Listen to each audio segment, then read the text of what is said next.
Imagine, if you will, game night. It's filled with food, your friends, fun activities. However, this game night is different. This game night, you run into a bit of a snag. Your players say, "Hey, GM, although we really love the campaign and the story that we're telling, we kind of want to take a break and just play some other games."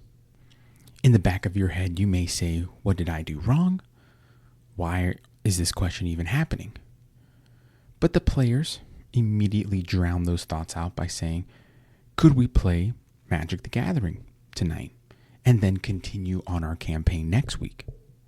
Or they say, "Hey, can we play Warhammer or Star Wars Legion or some other different nerdy game that we all have an interest in, but we never get to play?" And that's when your shoulders relax. You pull out your commander deck or whatever other board game or card game, and then you all sit down to have an amazing game night. This is what gaming is about, and this is how I envision game nights to be. Hi, my name is Brian. I'm the host of the Bearded Nerd podcast. And today's topic, we're going to talk about building an inclusive community. What do I mean by inclusive? Well, I'm talking about a community that includes all forms of nerddom, right? How do we get fans from all different nerdy interests, whether it's D&D, Pokemon, Magic the Gathering, One Piece, Warhammer, Star Wars Legion, you name it. How do we get everyone at the table playing the games that we like and include all the sub-hobbies of our community while maintaining connection? As creative individuals, and quite honestly nerds, we carry the responsibility and the opportunity to make sure that the game nights that we have reflect the interests of everyone at the hobby. It would benefit us to dive deep into those realms. So today, we're going to talk about practical, thoughtful ways to create a culture of open gaming, if you will, both online and in person. So, without further ado, let's dive into this episode.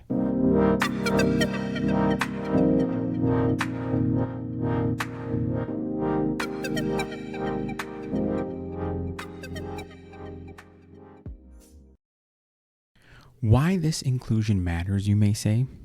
As someone who enjoys card games, board games, miniature wargaming, D&D, or rather RPGs, and other sorts of game, it's in my best interest to be able to have the opportunity to express myself in those nerdy ways.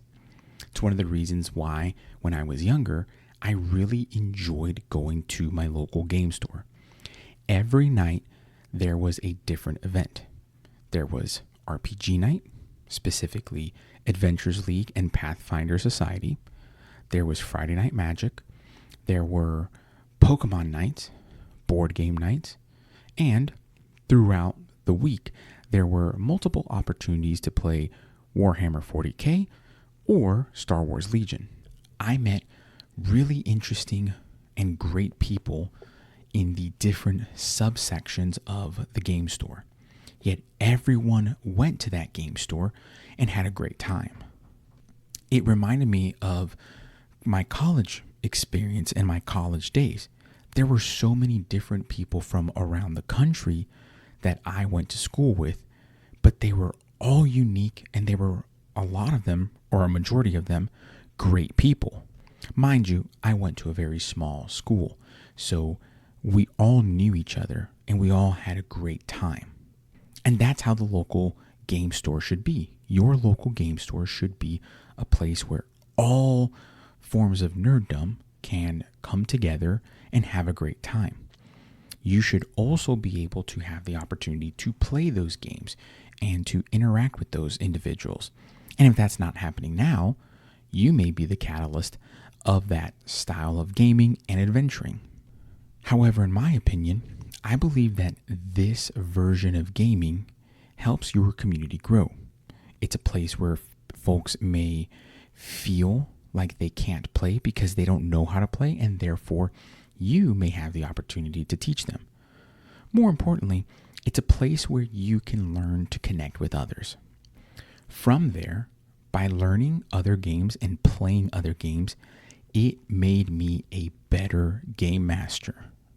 Let me explain. You and I both know that when we play other RPGs other than Dungeons and Dragons, it makes us better players and better game masters. It opens our mind, our experiences, and it provides us insight into how other players play and how other GMs GM, for lack of better terms. So when we play other games, we can draw inspiration from those games to add into our quote home games, and we can make that experience even more enjoyable. For example, when I started playing Star Wars Legion, I started to pick up certain quirks and certain attributes of the game, specifically how their initiative or their quote initiative system works. It was very dynamic. I loved how activations work in this game and how quickly you can go through combat. This makes sense because it is a skirmish style game. Combat should not really last more than X amount of rounds, or at least by some of the players that I interact with, as they've told me, after 5, 6, 7 rounds, you will get to figure out who's going to win the game, if not know who's won the game. And that got me thinking. If I applied the dynamic activation from Star Wars Legion into my D&D campaign, specifically my Star Wars 5e game, I could perhaps make combat more dynamic.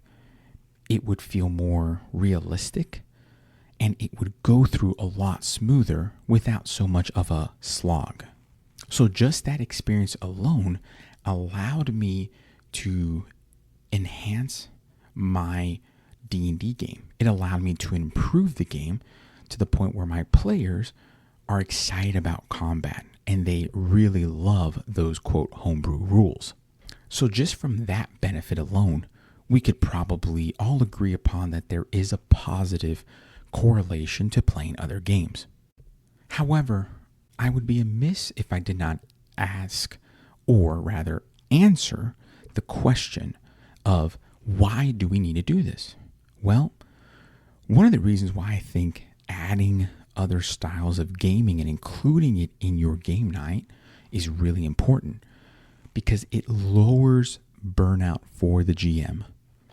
GMs are typically the one doing most of the preparation. You as a GM are going to go through a lot. You're prepping the story, you're prepping terrain, minis, you are preparing for the adventure itself. You're doing a lot of writing. And sometimes you may need a break. And if your players, or if you as a player are helping your GM out, which most of you are also getting fatigued. So it makes better sense to incorporate a general game night where over 50% of the time you stick to the main game you love, whether it's an RPG or a TCG, and then 25% of the time you have a rotation of different games. For example, 2 weeks out of the month, let's say you are running your RPG game. You have your homebrew game and you run it every other week. Now, on the opposite weeks, you have a Magic the Gathering night where 4, 5, 6 people are playing Commander.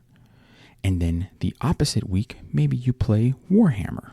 This type of schedule or routine would actually be a great balance, reducing burnout as a GM and as players. But second, allowing you all as a gaming group to not only continue gaming and bonding together and having a nerdy outlet or just an outlet in general, you would also be able to gain massive amounts of inspiration from the games that you play. It's like saying, hey, let's go to a different restaurant this week. And every week you choose a different restaurant within a different cuisine or even within the same cuisine, but you're going to a different restaurant every time to taste different items. Heck, it's like going to the same restaurant but getting something different off the menu. You start to taste different flavors, therefore having a different experience that hopefully is more enjoyable. Besides the initial investment, whether it's a commander deck from Magic or some sort of army in Warhammer, there's not really anything crazy different or crazy expensive. In fact, you could probably just buy a lot of these things used in the case of like Star Wars Legion or Warhammer. Heck, you can probably print a Magic the Gathering deck using proxies. Because again, the goal is not to necessarily compete and go into debt. It's just Now, before I go into how to build this game night and build a community around it, this is a word from our sponsor. Are you tired of using boring generic soap that not only leaves your skin feeling dry, but makes you smell like just a boring NPC? Well, we have the solution for you. Introducing Dungeon Soap. Dungeon Soap is a TTRPG themed hygiene company that makes you smell and feel like you just received some bardic inspiration. Dungeon Soap offers a variety of scents that will appease any adventurer. Their soaps, beard oils, and lotions are packed with all natural ingredients that will nourish and hydrate your skin. What I love about Dungeon Soap is that their products are made here in the US and are considered vegan, so it's safe for most skin types, especially if you have certain allergies. Whether you have an active lifestyle or you work from home or you're just someone who wants to take care of themselves a bit more, Dungeon Soap has you covered. I personally love Dungeon Soap and use their soaps and beard oils in my daily routine, and that's why we have partnered with them. So, to my fellow bearded nerds out there, if you want to level up your routine, go to their website that's linked below and type in Bearded Nerd 10, all caps. Again, that is Bearded Nerd 10 to receive 10% off your final order. Trust me when I say that you will feel like a million gold after using them.